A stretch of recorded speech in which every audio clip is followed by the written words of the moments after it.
Okay, we have Ron Bange, United States Army veteran, Yes. sitting with us today. Nice to have you here, Ron. Thank you. Uh, could we get a little background, please? On myself, Yeah, I on was yourself. born in Seattle, 1946, and grew up in Seattle, out around Greenwood area. And when I was my last year in high school, I decided when I was there that I was going to join the Army. And I felt compelled to. My dad was in the Navy 20 years, fought in World War II, Korea, and my brother had gone into the Marine Corps. My dad wanted both of us to go in the Navy. He said, if you want to stay dry and eat, go into the Navy. And so what do we do? Just the opposite. He told me, I went in the Army, and he said, whatever you do, don't go in the Marines or the Army. What did my brother do? In the Marines, I'm in the Army. So anyway, it's kind of, I went in right after high school. I was home for part of the summer and went on in. And at that time, that was in '65. So I went in to be a paratrooper, which is what I did. I went through jump school and then served with the 82nd Airborne. And they put me in helicopter maintenance school. I mean, basically for Hueys, for a UH-1. And I knew nothing about anything about Vietnam. I don't even, the war was just, time was probably just advisors. But I didn't know anything about it. I was learning about the UH-1 helicopter. Got sent to the 82nd Airborne, and when I got there, they sent me down. I signed for a helicopter. I signed for the second one they got. A friend of mine got the first one. I got the second, and then there were about four others. But and I was a crew chief on a helicopter for the 82nd on a Huey for about till 60, probably about anyway, probably March of '67. I got and got orders to go to more training. Ended up being on Chinook training up at Fort Eustis, Virginia. And then I was supposed to go on to Vietnam, which I did. And when I got there, the 101st Airborne was bringing the rest of the division over. So they had the right to grab anybody who was jump qualified. So they grabbed me. So I went to the 101st Airborne at Phan Rang. And when the division came over, they brought over so many people. I was surplus, kind of. So they had us doing anything and everything. Whoever needed somebody, we were it.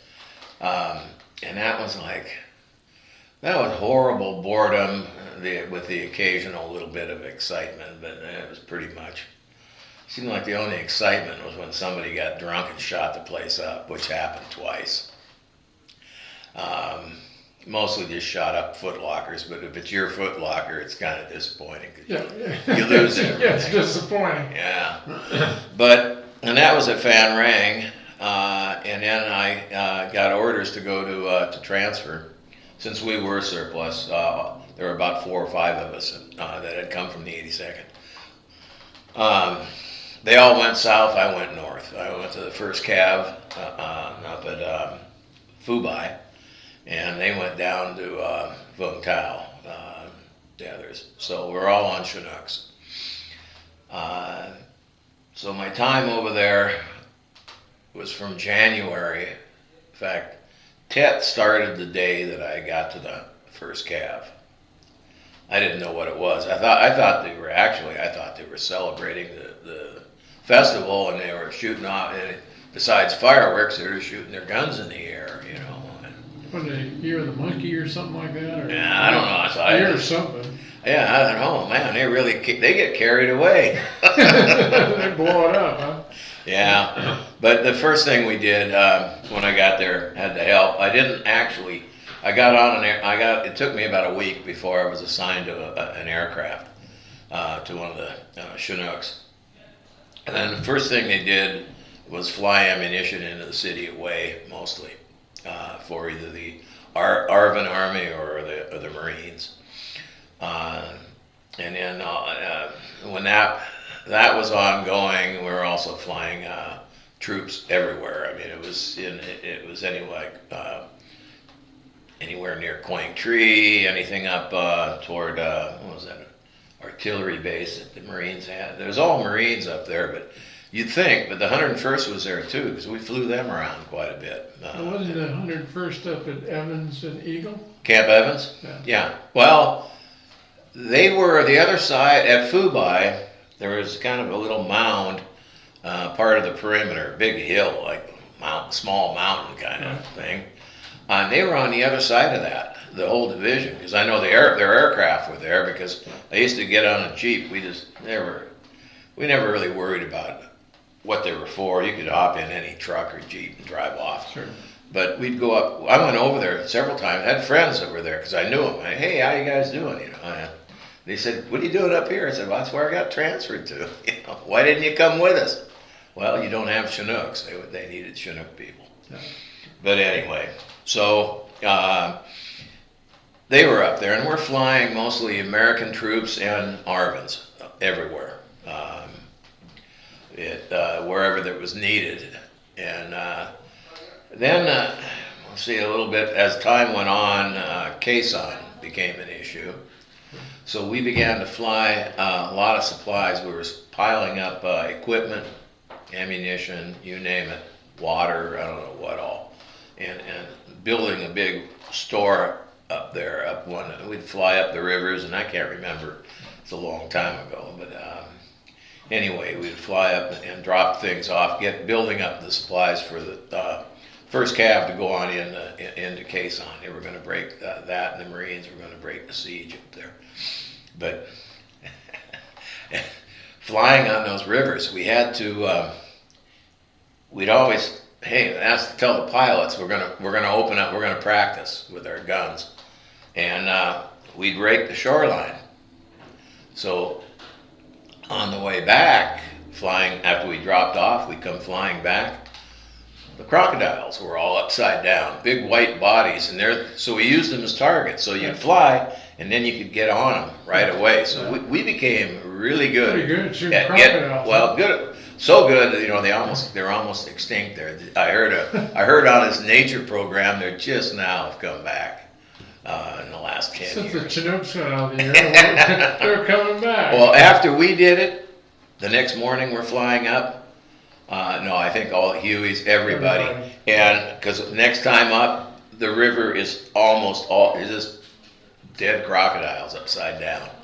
But we used them. We opened up and used them as targets and whatever. I'll tell you, for as many crocodiles that are in those rivers, nobody was going in there swimming. I mean, I can't imagine. Hey, the locals might have been pretty happy. Said, "Hey, brothers out there taking care of the croc problem for us." I guess, I don't know. But anyway, it was that. And then we had to put artillery in around caisson on all the hills, various LZs. Did you guys haul in 105s, 175s, 155s? Yeah. And ammunition, troops, whatever was needed. Sure. And then once actually the relief of caisson, when the cav was there didn't seem to be that much going on. I mean, they pretty much had left. But there were a lot. I mean, the Marines, that was tough. I'd hate to think of going through that. That constant shelling and then losing people around you constantly. I mean, it'd be tough. That siege went on for a long time. Yeah, it did. Boy, when we'd see the B-52 raids coming in, dropping bombs. I mean, because before they drop, they come on our radios we used to call it guard. It was an emergency station for anything, sure.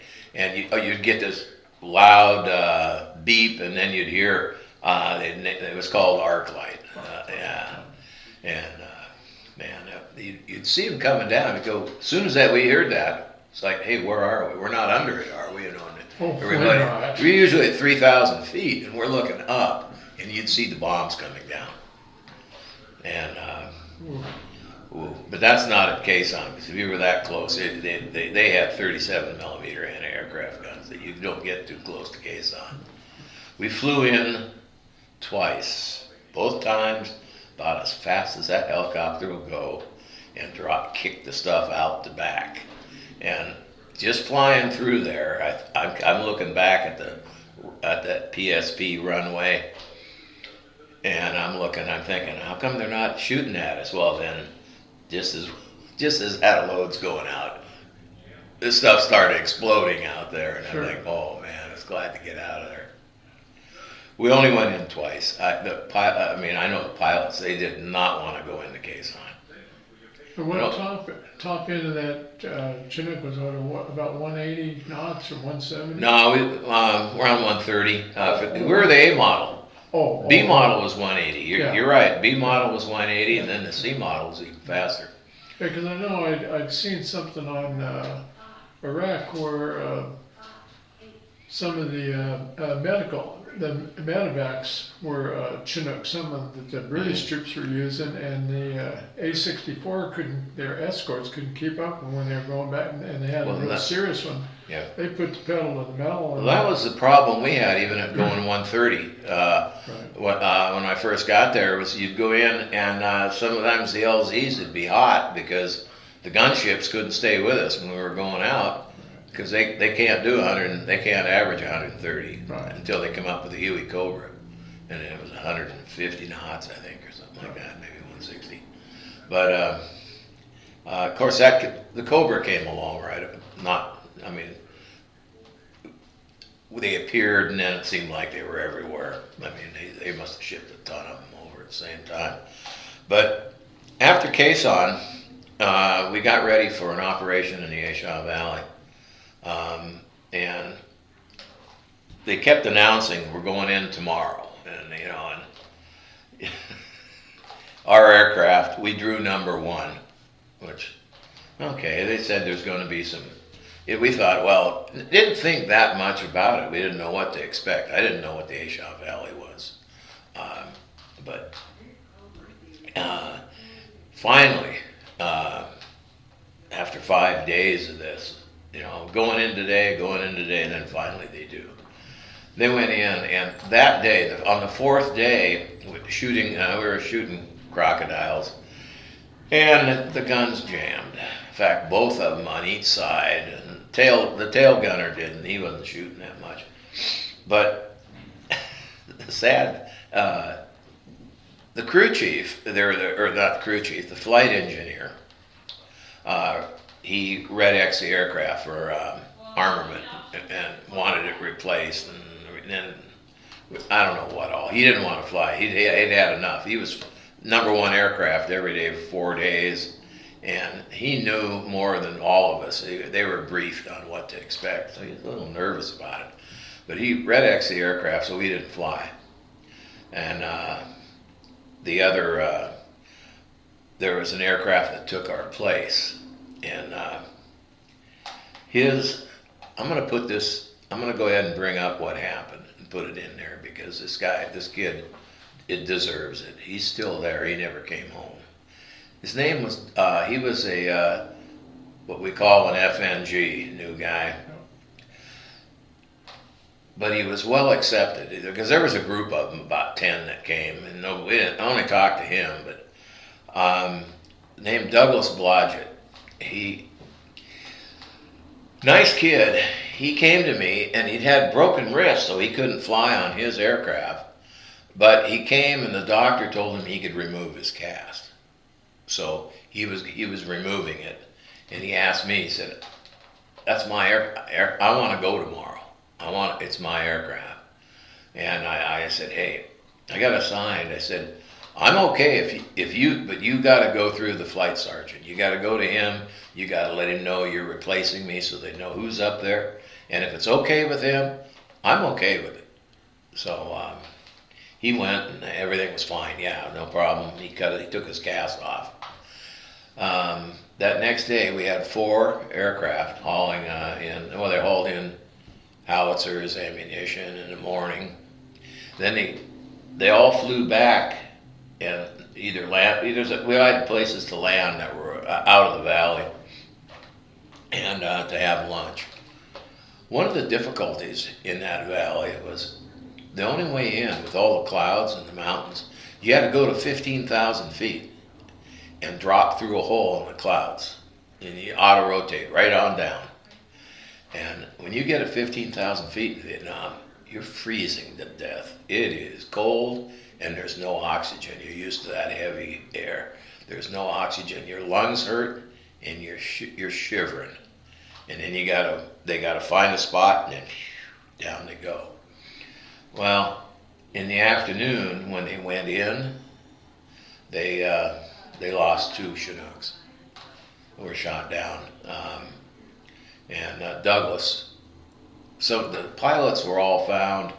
Most of the crewmen were not. Some, I think a couple were, but Douglas was not found. He's there, and I bring him up because he replaced me. He's always been I've always had that's something that I had to deal with. I had a feeling of guilt about it that bothered me because I knew more than he did. He's a new guy. I should have been there, but it's what it is. I've kind of dealt with it, but it's something that's bothered me from the day I got back to today. I mean,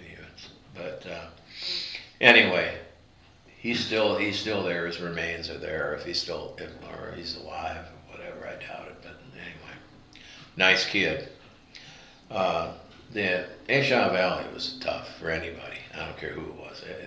They lost that day. They lost, as I had heard. I don't know for a fact, but you could see spots where they burned up. 7 Hueys, 2 Chinooks, one from our company and then one from another, and a C-130 right there, right just when you come down the valley, you fly right over it to where you go to the LZ.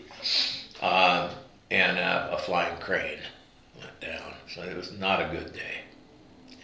So the second day we have to go in, and everybody's a bit nervous. I mean, to say the least. Pilots, everybody. We went up, and we're at 15,000 feet, and we're flying over it, and I can hear the other discussion with the other ships, but we could see it. So we told the pilot, there it is. And he said, no, that's not it. Well, we didn't go down. We didn't drop through the clouds to go in. He said, that's not it. So we ended up continuing on, which took us, of course, there's only, if you continue on, you're in Laos. And you could hear, it's like some kind of weird space movie or some kind of a weird sound in our radios. It was radar or whatever. Next thing we know, I'm looking, and I asked the pilot, I said, number 1 aircraft, do they have a puff of smoke coming out of the engine? And all I heard was, holy shit, it's flak. And then they're all talking. Immediately they punched their loads off. We had a water blivet, it went down. Another one had could have ammunition, who knows what. And everybody for themselves. And away we went. And had to everybody found their own way back. It was, so then of course you got the third day, we have to resupply those troops that we put them in there. Sure. On that first day, so got to resupply them. The major got everybody out, and he said, we're going in tomorrow, we're going to be 5 Chinooks will be flying. I'll be in the first one. And he said, but we are not going to fly past it, we're going in. And he made it real clear. And then somehow I got assigned to his aircraft. And they asked me what I wanted to do, and I said, I'll take the tail, because you can do more off the tail, because you're not moving. You know how when you shoot out the side of 130 knots, the bullets are going out, and they're also traveling 130 knots. Right. So it's easier off the tail. And what I did, What I never understood was why there were two FNGs on the guns up front. That should not have been. There were plenty of guys there. But anyway, it was two FNGs. And we went in, we got shot at least when I see a tracer come at me, I figure I'm being shot at. So I open fire. If I'm open, I open fire, and I don't care. I shot back at that, and I don't care what else. I'm not stopping until I'm told to stop, because as we go in, I want to keep their heads down. That's what we had talked about. Sure. So we went in, and I just kept firing. And he said, "Cease fire." And okay, we went in. We dropped our load, and then on the way out, I could see. I didn't see a tracer come at us, but I could see stuff going on. I thought, okay, fine. I opened fire again. And then we got out of there, and we flew out, and he landed us once we were safe away from the area and clearing there, and he landed, and he was mad, and I thought, boy, I'm going to get chewed out on this, because he probably wonders why I opened fire going back out, because I didn't see anybody directly shoot at us, but he said, all right, everybody out here. I want you to line up out here. And he had the major, but he pointed at me, and oh, here it comes. He goes, you're not part of this. You go ahead and sit down and relax. And he went out. Yeah, and got out there, and he said, if one person opens up, you all open fire. He said, how come you did not? Why didn't you shoot? And what he didn't know was they were FN. This is their first time. How would you like to go in your first time flying? There not always was coordination completely. I mean, right. There could have been, if a lot of the guys who had been there a while, if we were always the crew chiefs and everybody could get together maybe the evening before you're going to go or whatever, sure, and just talk. And the biggest thing is, who's going tomorrow? Who are the door gunners? Oh, it's going to be some new guys. Okay, new guys. Here's the deal. They had they hadn't been told. If one opens fire, you all open fire. It's the way it had to be. They didn't know what the rules were. They're darn near afraid. They hadn't. Actually, I wonder if any of them had shot an M60. That's scary in itself. I know. But anyway, it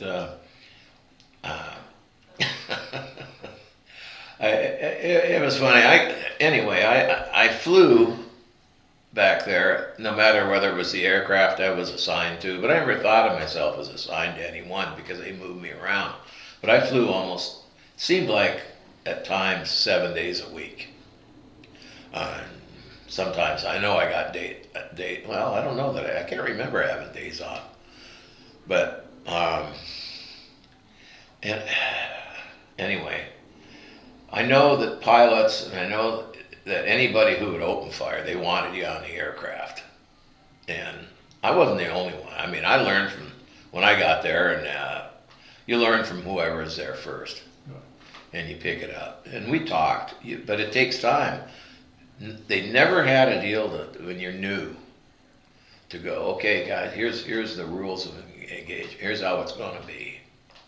And then the guys talk. But they talk, but it takes time. Sometimes you get back from some of these things, and the guys they just got to settle down. They don't want to talk. Their nerves they're kind of got to settle down a little bit. It's kind of bad. You go in, you're going out, and you're going into an LZ, and it's the Vietnamese Army was always the worst. An ARVN LZ, and you're going in to resupply them. And I can hear the pilot. It's just the LZ's not. Is the LZ safe? Oh yeah, no, here. Yeah, it's not a hot LZ. Come on in. You come in, you're getting shot at. And you flare off or whatever. We open fire. And then all of a sudden, well, it's a hot LZ. I think you got that news flash. Yeah, well, yeah. Then they're telling you it's a hot LZ. Well, you didn't say that before. You said it wasn't. Stuff like that. It just get to you. You get hardened pretty fast. It doesn't take much, and you also get wise because you start to, hey, you realize you got to learn what to do and when to do it right as soon as you can if you're going to make it. But another thing, I don't think I knew a guy who flew who didn't figure that also that, and the guys who were best adjusted figured, probably not going to make it, but I'm going to make them pay before I go. So when I got on that aircraft, I never expected to go home. I never did. But I'll tell you what, when you're 3 weeks away from going home, Start thinking about that, don't you? yeah, and once you do, you're done. You should not be flying. And when that first sergeant said he needed people for guard duty on the perimeter, and they'd pull duty every other day, and they'd be off every other day, and nobody wanted to do it. Nobody. And I'm thinking, man, I got this. Because it was I knew I was done. I'm not going to be that effective, man. Boing, that arm went up. And as soon as I did, about 4 or 5 other guys did, and away we go. All right. So and they stuck us all together on one bunker on the perimeter. We were sitting on a dam, and we would sit. It was boring. I mean, nothing was happening there. But we'd sit out there. We broke into the Connex that had beer, and we had we would drink beer down. We drank so much beer, we had to pop the cans so they'd sink. And then the water started going down. Well, when I left, it was, summer, July. I'm looking there, and I said, guys, what are you going to tell them when they see all these cans? They must have been here from when the French were here. Yeah. Budweiser. Oh, but anyway, I think Tony, I talked to him about when I first got to that unit, first cav. It was A Company, the 228th Assault Helicopter Battalion. One guy named Russo, he's from New York. He had a pet monkey, a rhesus monkey, and man, I got there and I got something to eat. And I'm going up, and so I had my plate of food. So the monkey sees me and he kind of comes running over, and I didn't give him anything, so he turns around and starts to walk away, and I picked up his chain. He had this long chain. I picked it up and jerked it to kind of get his attention. You don't jerk a monkey's chain. I learned that. You know how I learned it? That thing flew at me in the air so fast, and it put its teeth right into my thigh. Man, just bit. I had a big welt on there. Oh, that hurt. Yeah, but I got even. I got another. I knew that thing wanted food, so I went and days later I'm looking around. Russo's not around. He loved that monkey, and nobody was. So I got up there and I set the food down. The monkey was kind of sitting. He's looking at me like I can tell he's thinking he's going to bite me again. I set the food down and so he went over and he's overeating and he starts eating it. And I had sandbags strategically placed up above, so I dumped it on him. It pinned him down. So then I picked him up and I had a hold of him so he couldn't bite me. And it's squealing and making noise and whatever. So I punched it in the eye. And actually, it kind of got a black eye. And then when I set it down, it squealed, but it wouldn't. From then on, I come around. No matter what I did, I could jerk its chain. It would just squeal, and it would not attack. It'd take one look at you. Oh. So Russo thought the monkey liked me, and he was leaving to go home. He tried to take that monkey home. The government would not allow him to. He contacted people back in New York where he lived and tried to get political influence to get this monkey. Get the monkey home. So then he gave me the monkey, and I told him, I said, this monkey doesn't like me, remember? It bit me in the leg. He says, no, it does now. You're the only one. I can't leave it with anybody else. And so he just leaves, and I've got the monkey. Well, I'm in my tent, and there were a couple other people with me in this tent. And at night, the darn monkey, they don't sleep at night. They get up and they do things. Like take your toothpaste, open it up, and empty the tube all over you. Or anything at all. So that monkey had to go. Payback. That monkey had to go. So I take, the monkey was kind of fun though, because we used to go into town with the Vietnamese, see a monkey, they think of making soup. But, you know, I had him on a 30-foot cord, and I got a hold of him, you know, and he's like this, trying to, he didn't like Vietnamese. We call it Charlie, it was a female, but we call it Charlie. Anyway, Charlie, you know, he'd see the Vietnamese, and he's kind of like he's going to go after him and that. And they get scared, but I'm like this, and so he's holding him back, so they kick dirt in his face. And I just kind of like, he didn't have to do that, so I let go of the rope and kept the end. And just like what happened to me, that monkey was right on him. Atomic monkey. Mad monkey. Oh, God. But Man. I'll tell you the most outrageous thing that happened. What I gave the monkey to this private who's a new guy there. His last name was Patanza, and I can't remember his first name, but his last name was Patanza, and that could have been his first name. Anyway, Patanza loved that monkey. One morning we get up and everybody's running up. You know, you're kind of not awake. I hadn't had my coffee yet, and it's really early, and everybody's running up toward the first sergeant's tent, and I go up there.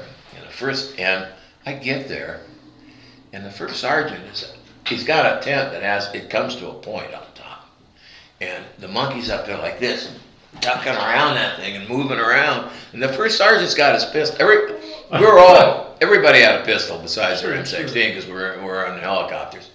Anyway, he's up there like this, and then Patanza saw that. He pulls out his .45, and he's got the first sergeant's dog, which is the company mascot, and he's got the gun to its head. And the first sergeant's like, sees that and he says, "Don't you shoot my dog." He says, "Don't you shoot my monkey." He says, "I'm a first sergeant." He says, "I don't give a rat's ass what you are." You shoot my monkey and dog. Yeah. A monkey for a dog. We're sitting there watching this, and one of the guys that was standing next to me said, "You know, this is something you'd only see in Vietnam." Oh, that's crazy. That's a great story. Right? God. Oh, you had to be there. I'll tell you what, everybody was laughing. And they came to an agreement. He said, "You don't shoot my dog, I won't shoot your monkey," you know. That's a fair deal. And okay, so but I am first sergeant. The monkey has to go.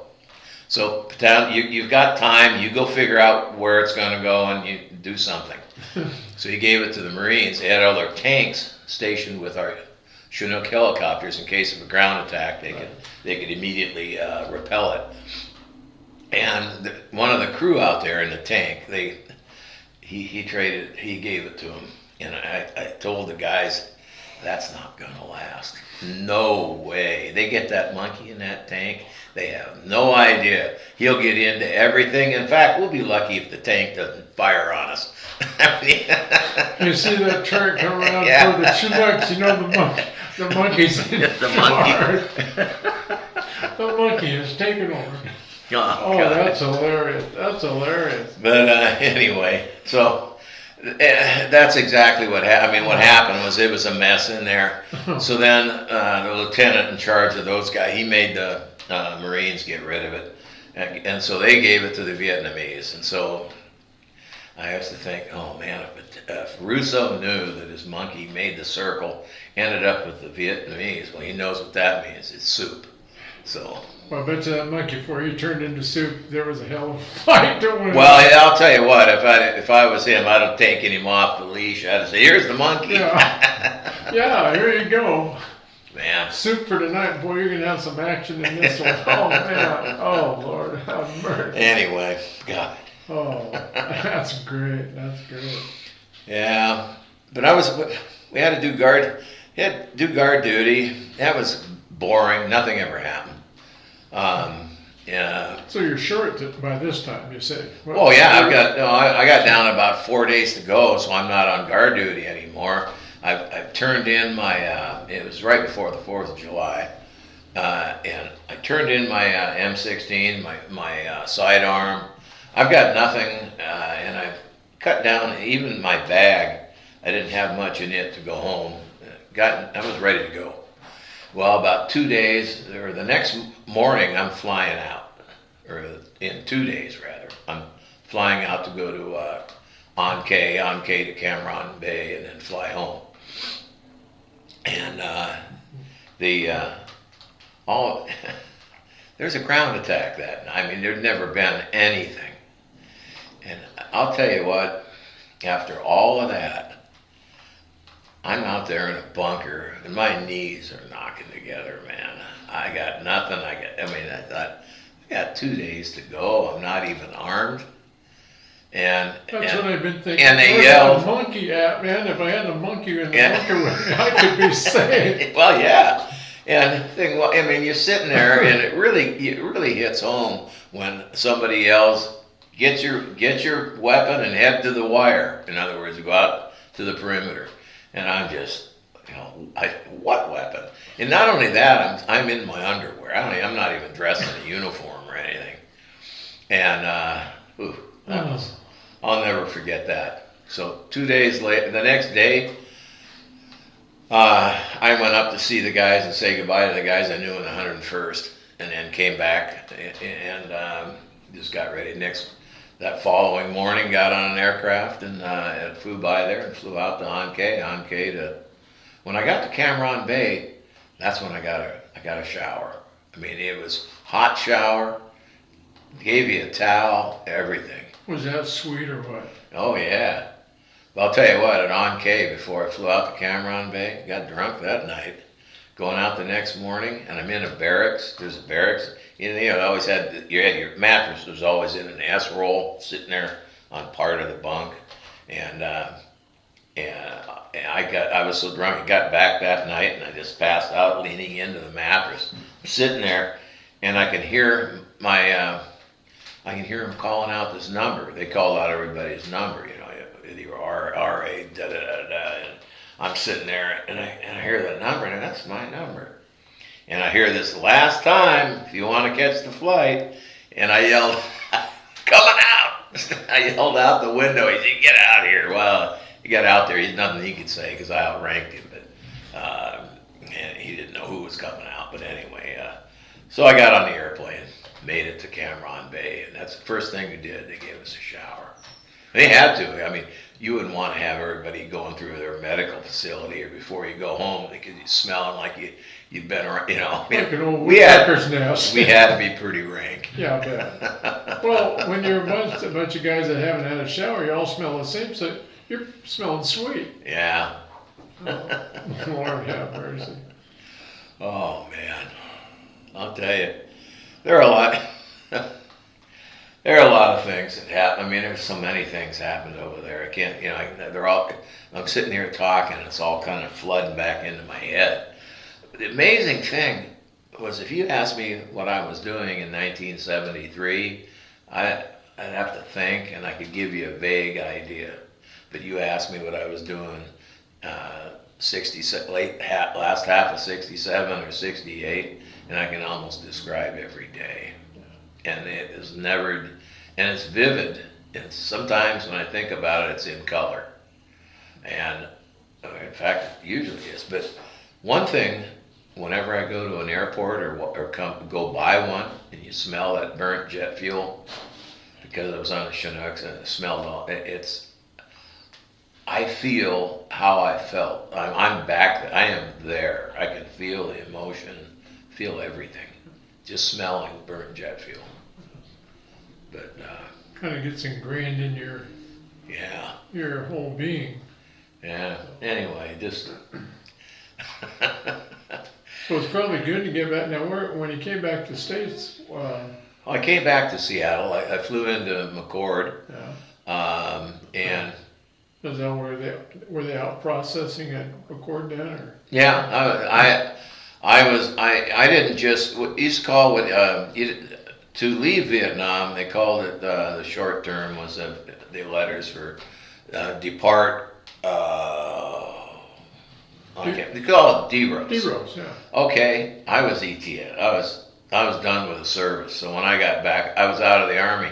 ETS. So my day, I was ETS. They gave me everything, and off I went, and I was done. But I got home and the shock kind of hit. I got home and I'm sitting at home the first day. That first day I'm there, so, hi, giving everybody a hug and happy to be back. Get up the next morning. Instead of calling friend, I just, the shock of not being, of going from there to here hit me. And about, it was late morning. I can't remember. It was maybe the middle of the day or something. I asked my dad. I said, "Can we? I've got a. Can we go to I have an uncle in Uncle Earl's in Montana, because I used to fish every summer back there." I said, we need to go back. I said, I need some time to adjust. And so we did. Went back for a week. That was an experience too. Remember, my brother went with me. He was in Vietnam. He'd only been back about 3 months, and we were sitting in a bar called the Monk's Cave there. In fact, it just reopened in Missoula. There's nobody in. There's a band playing, a pretty good band. It's just my brother and I were sitting in this big place. I said, I guess this is Missoula, what it's going to be like. And I have to look up and I see the big wheels of a bus pull up. And all of a sudden, all these, and what ended up being college co-eds from Ohio or somewhere, get off of this thing. So here, all of a sudden, the place is full. It's my brother and I, and about 38, 40 college gals. Yeah. I looked at him and he just, damn, I guess, maybe this is my reward. maybe I got home just in time. Yeah, and it was, I don't know, I finally, when I got back from that 7 days, was able to call friends and began to kind of get back it. But it was a shock, hit me that, wow, how do I, I'm used to talking different. How do I adjust back into the society here? Also, before I left, you're in uniform. You could walk out and hitchhiking, and the car you couldn't hardly get your thumb out. They'd pull over and give you a ride.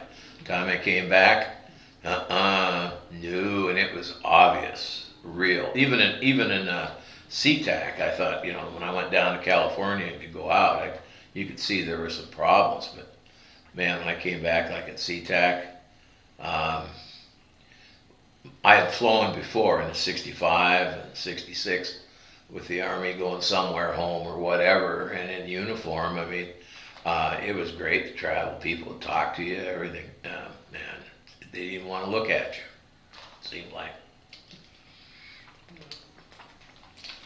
But came back, made a major mistake. Probably should have. Looking back on it, I'd have given anything to have had counseling at that time. Ended up getting married, bad marriage, was wrong, shouldn't have. But my son, it's the only thing that came out of that marriage that it was more than worth it, I guess. Only lasted 3 years. And I don't hold anything against her at all. I know that she got probably the raw deal of getting me, but it was not going to be just, yeah, and then so I was, that happened real early 70s, but I did remarry, and had been married 51 years. Me too. So it worked. I survived. Well, and kind of the way I believe it, something comes to an end and you think, man, wow, that was a bad deal. But if sometimes it seems like just in not too long of a time, something else comes up. Like you said, you met this other lady 51 years later. That's a good thing. Yeah. And your son, and it's just a lot of people that get bogged down, they have some negative experience, and all of a sudden it's just, oh, woe is me, and you just. I never felt woe is me. I just, when I first got out and got back, that shock of being back, I was more concerned that I could um, you're in a state of mind back. You're going out every day, and and I'm on a gun every day. How do you come back and return to life that was previous before you ever left? You know, I mean, it's not the same. I mean, I had to figure out. I needed something, and just that week back there in Montana, it worked out. To the point that I was okay. Called my friends, then things kind of settled down. But the biggest thing that I noticed with the way things were in '69 through '70 and what have you was you basically I never forgot because it is very vivid in my mind, but I never discussed it with anybody. A lot of people in my family, my wife's family, the wife I have today, I didn't realize it. Like her brother, who I did a lot of things with, and one day we were talking and something about veterans and service and something, and it was Holly brought up that they were talking about somebody, and she brought up that I had served and was in Vietnam, and her brother, you got to be kidding. He looked at me, he says, I've known you for, I can't remember what he said, like 30 some years or something, or 40 years. I never knew you'd ever been in the service. You know,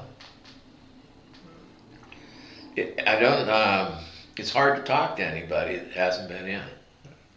You can talk to another vet and it's like, yeah, all of a sudden like talking to you right here, it all comes back and it's clear as a bell. But I don't have difficulty either because I know you understand. It's just a nice conversation. Yeah. And I know my father, being a combat veteran, Second World War, he was the same way. He never mentioned a word to the family ever. Yeah. But when he would get together with some of his friends that had served or had served with him here in Wenatchee, of course, he thought the kids were, out of sight, out of mind, and they aren't hearing it. But occasionally you'd hear them talking back and forth, and you could just tell by their conversation. Yeah. It was like they were a separate little family unto themselves because of what they had experienced together. So. Yeah, my dad didn't. He was the same way, but my dad, he couldn't. Being in the Navy, I guess. And a lot of times you're sleeping, and then you'd get the alarm would go off for what do they call it, general quarters. Yeah. If you woke him up, he'd come flying. He would almost be at his feet yet, and you had to be careful you didn't get hurt. That's all I remember about it. If he was sleeping, you don't wake him up. I know my mom. My mother would, but she would do it from across the room. My mother told us that was one thing she told us, and she was in the Army too. She was a nurse. Oh wow! And she told me, when your dad is sleeping every Sunday afternoon on that couch, don't go over there and reach up and wake him. You wait until he wakes up on his own. So. Yeah, my dad. He was on the Nevada at Pearl Harbor when it was bombed. And then when after they got it repaired at Bremerton, they took it up to Attu and Kiska, drove the Japanese out of there. Then he had to go back through. He was at New York, and I can't remember what all, but apparently, by this time there was a lot of time remodeling it, and they didn't get up to Attu and Kiska until probably late '43. They got to New York, and we're getting it set up, because I remember a picture that he had of there in New York. But apparently the next thing was out to, they were in '44, they were at Normandy, Nevada. They were shelled that, and then went around with the invasion of southern France, and shelled that so much that the guns were shot, the 15-inch guns. And you know what guns they put on it? All the Arizona's guns. They were demoed. They were salvaged and put on the Nevada. And Arizona's guns ended up at Tokyo Bay. My father was there. I mean, when he got back, it was Iwo Jima, shelling. and there were other islands. Well, those were 16-inch guns, weren't they? They came 15, out 15. 50? Mm. That's a big shell. Yeah, and so they would shell the beaches. He was, and then he was at Okinawa, and then he had the kamikazes. That was bad. Everybody was nervous. That was a tough go for every. There's no ship was safe. No. Destroyer, it didn't matter what it was. So anyway, he went through all that, and my brother and I grew up reading the logbook, everything, because he always had the set of books, and then he had the every year. He had every year's cruise book or whatever you call it for the Nevada, and we used to read those front and back continually. And then also he had this special thing he was given when he was at Tokyo Bay, having been at Pearl Harbor. He was ferried over to the mass of those guys on the Missouri. He was in the back somewhere, but he went over because it was the kind of thing you couldn't turn that down when they came over. I mean, and nobody would. He said I wouldn't have turned it down, but everybody went over, and it was only, I don't know, he said 4 or 3 people on the Nevada that had been at Pearl Harbor. He was one. So over they went, and then he was given this book, and it has all the pictures and everything. It was there. Well, that's a nice. And when I was working in Bremerton we were refurbishing dry docks there. The Missouri was going to be leaving, but they had a big ceremony on. It must have been on Veterans Day or something, or it might have been on December 2nd. I can't remember, but they requested that if he could, if there's any way that he could attend. And I said, well, he'd passed, then about 8 years earlier. So there's something I regret. He wanted to go to the Nevada had a reunion every year, and I didn't. He said, hey, do you want to go with me? I'd go. It's in Bremerton, and I didn't go because I thought my brother was, and I just. He and I were there's so much rivalry all the time. I thought if he asked my dad, I'll just let that go. Well, he did bring it up and talk my dad into going, and then bailed on him. I didn't know that, and I should have gone. And he wanted that. Bothered me for a long time. Still does, thinking about it. I never should have. But I don't know what. Would have been tough going over a bunch of guys from the Nevada. I mean, I would have felt way out of place. I can tell you, I don't do well at crowds. At all. I hate them all. It's overload. I can't. I don't like it either. Can't deal with it. I don't do well with crowds. I can be. I never had big crowds, but I mean, I was. Like but I just never. I won an award I was an electrical contractor after I was an electrician for a while, and I won an award and I had no idea. Boeing put us in for it and did work at Boeing, and I didn't even know about it, and nobody had told me. I had no idea. One day they asked me how come I wasn't back in Washington D.C. and I said, well, I got a business to run. What would I want? I'm not going back to Washington D.C. And anyway, they said, well, you should have been there. You were being given an award. Boeing put you in for, and I can't remember who the vice president was. It was Al Gore. I don't know Al Gore. I mean, keep his award. But I never went back. Not only that, I went back to Washington D.C. once, and I couldn't even do what I was there for.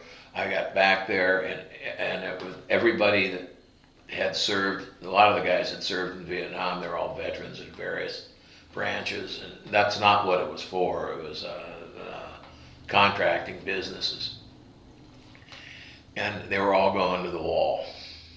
And I just yeah, instead of going, I don't know, I can't deal with it.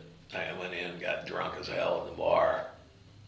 Next day I decided that's it, I'm going home. Went, changed my flight and came back home.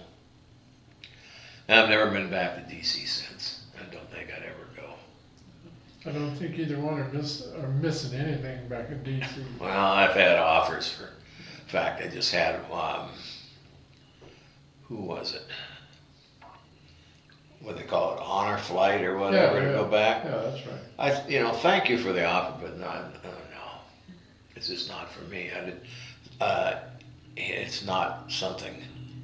I know that facing the wall, I'm going to get real emotional. I mean, I was close to the guys. Besides the one I mentioned, Douglas Bange, we lost quite a number of people. I mean, they were picked off one by one. It seemed like if the aircrafts weren't getting shot down, they were getting killed in the aircraft flying various missions, and it was happening like one here, one there. It wasn't like the mission was real tough. No, it was out of the blue. One time, 3 Marines shot at one of our aircraft.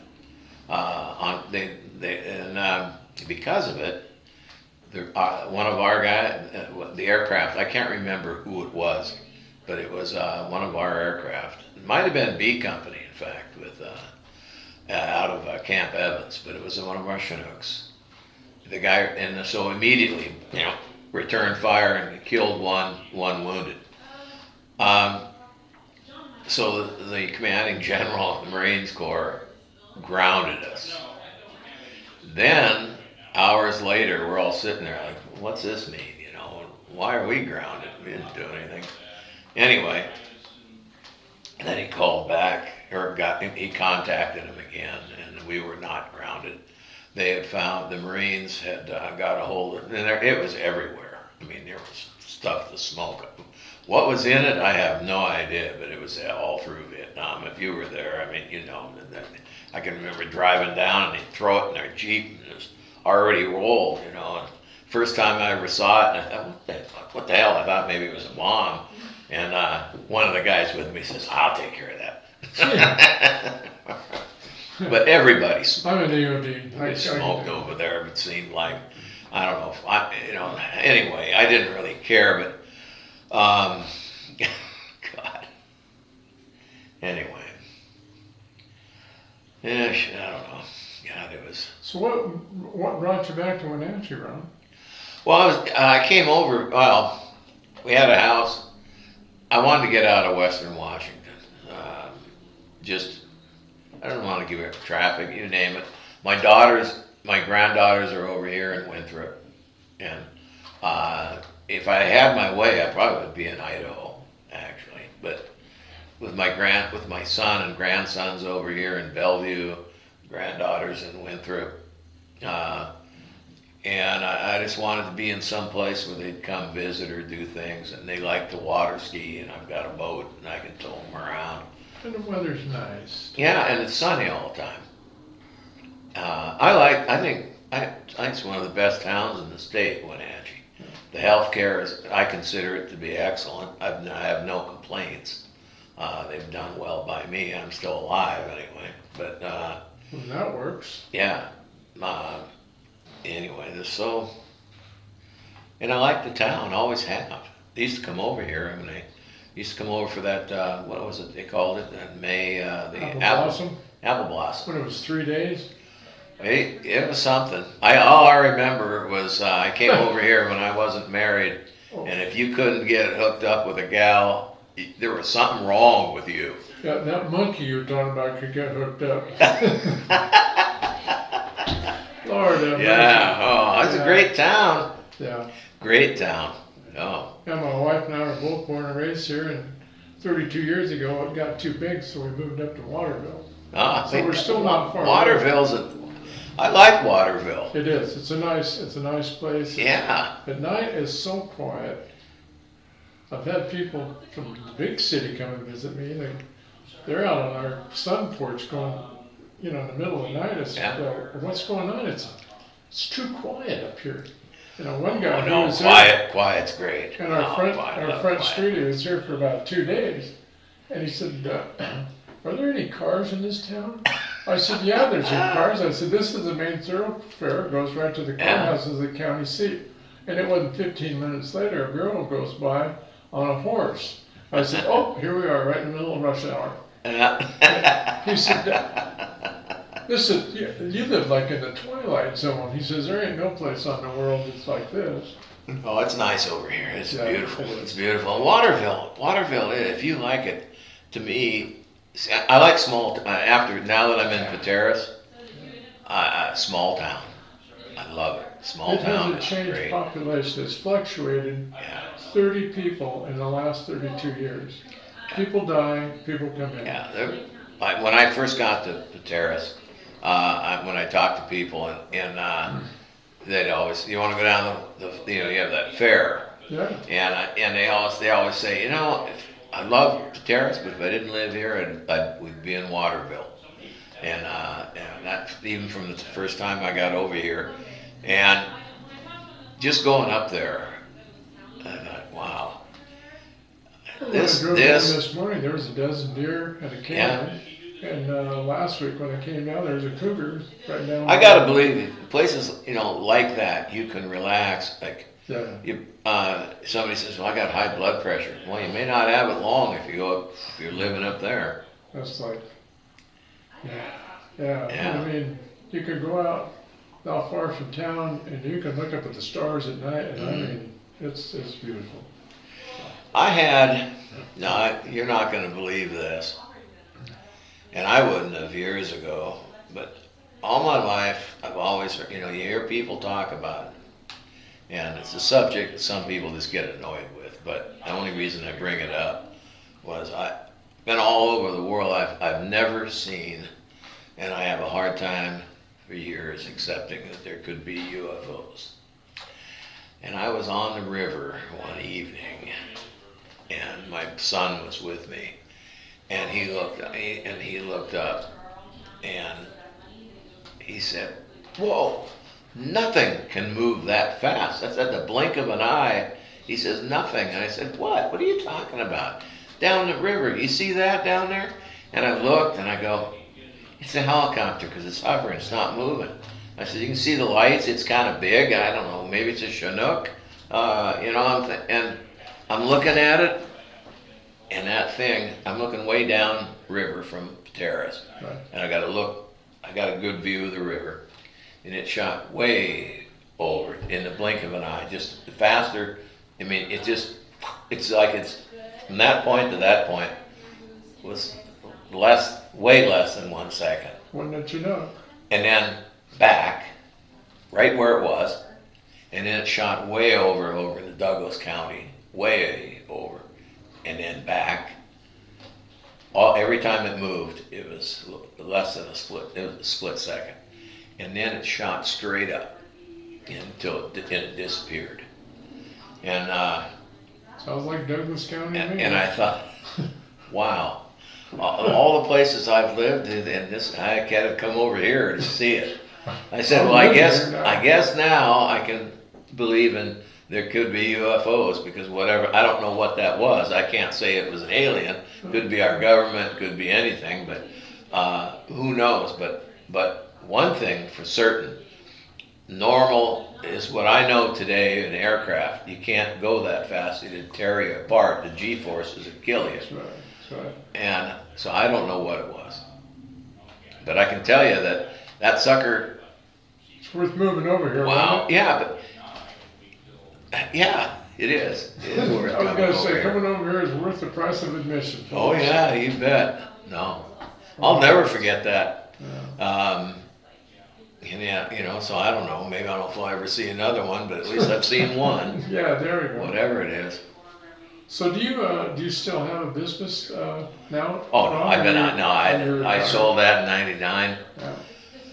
Sold it in '99. Glad to be done with it. It was time, and I was, if you said, did you sell it at the right time? No, because a couple of things.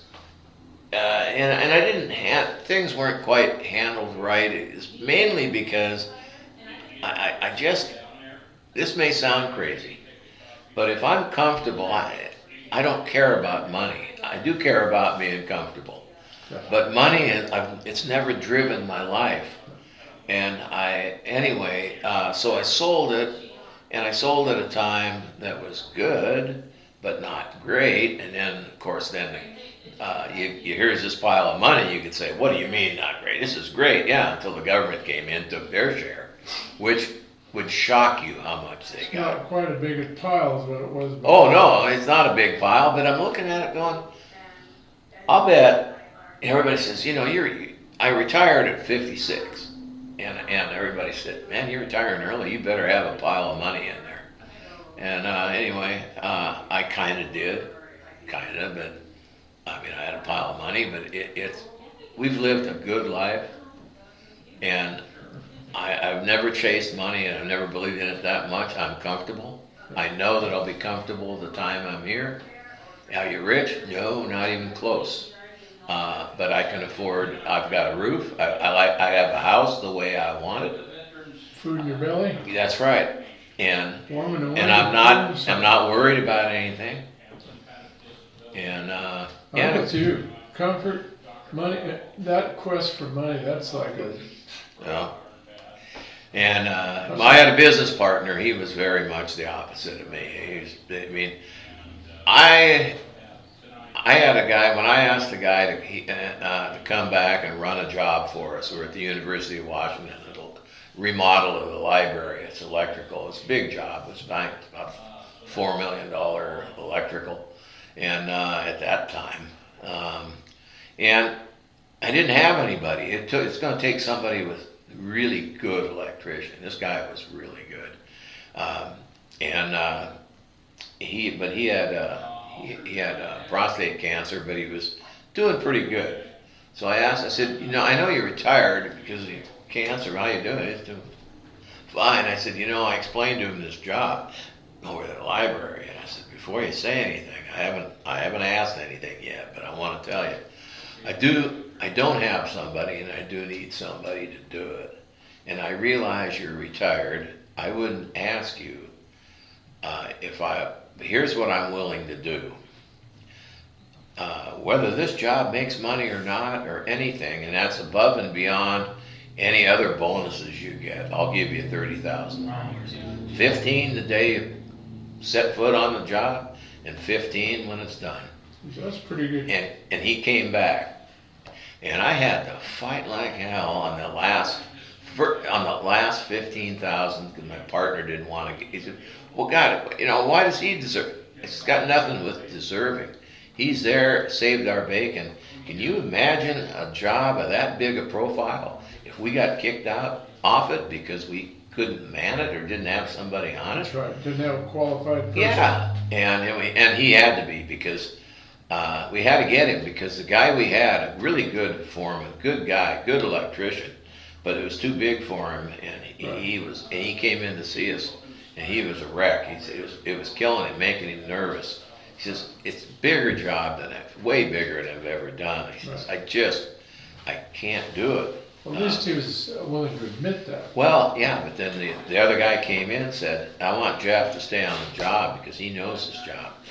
All responsibilities on me. All he has to do is come to work and go home, and just, I may have to ask him questions, that's all. And he did it at the job. Oh. It probably made the other guy feel pretty good too, that he just wasn't going out the door. Well, the job made us a lot of money, and that paying that last 15, more than worth it. I could have given him 60,000. I don't think we'd have noticed. And I would. When it got hard to give him the 15, I knew I wasn't going to be able to give him any more. We also gave him his yearly bonus we give every foreman. Well, it's your word too. Yeah. That's worth. Well, my word. That's the only reason I did well contracting. Absolutely. I didn't, in the early days, we didn't get a lot of work, but we had work. And I had several general contractors say, the reason that you get my work, Ron, is because I know when you say you'll do something, you'll move heaven and earth to do it. They trust. Yes. And you can't buy that. Yeah, and we had about 5 of these contractors that felt that way about us, and that kept us going. And we did a lot of work at Boeing, and that it expanded. I mean, that business grew to. I mean, here's why I sold. There's another reason selling. I had 250 electricians, and after I left, they probably had 500. I got to know everybody. I've got to feel engaged with everybody. That's going from I can't do it. personal contact to numbers. Yeah, I know, and that's not for me. Now that company still does a lot of Boeing work. They're big, but the owner, I wouldn't. You couldn't get me to work for him. You can't trust him at all. In fact, he told my old partner, his son was working there, and he got him to be president to run it, because that way somebody's running it, he's the owner. He didn't have to do anything except collect all the money. And he got him to do it, and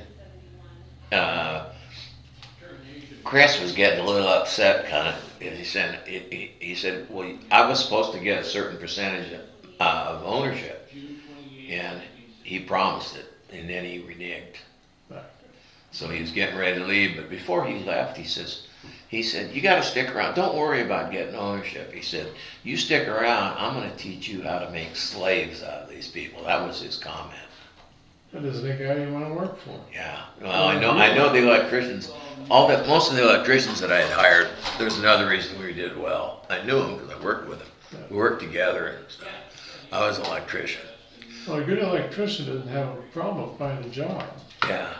Said, fine, I'm not going to work for somebody like. But they wouldn't work for him. But they're all retired. They're gone before he got a hold of the company. Well, Ron, is there anything, we've talked about a ton of stuff here, and It's been very enjoyable. hey, it's been my pleasure, and I just appreciate your candor, and I appreciate that monkey story, man. I'm sure glad I paid a visit to the restroom. I'm afraid I might have wet myself on that monkey story. That was hilarious. Oh, I'll tell you another part of it. I mean, guys, you're in the Army. You got it, and in that situation, you're a bit on the crazy side anyway. Russo was still there, and he had the monkey, and the sergeant from another unit up on a hill would come walking down to us, and he came down because he had a monkey. It was a male monkey. Charlie was female. And we'd sit there and drink beer and watch that monkey try to catch Charlie, and they were shooting around the tent, just going nuts. 100 miles an hour. Yeah, with this other monkey was a little smaller. Charlie could probably knock the crap out of it, but it was a little bit small, and he's running like this, trying to get Charlie with a little hard on, and we're sitting there just drinking beer, laughing like hell. I mean, only in Vietnam. I mean, anybody else, if the public, like here, if they knew, well, you guys are supposed to be fighting a war. Yeah, I know. We'll get back to it. Right now we got a show. We got the USO here. Yeah. Oh, God. Hey, Ron, thank you very much for sitting down today, man. Let me turn this thing off and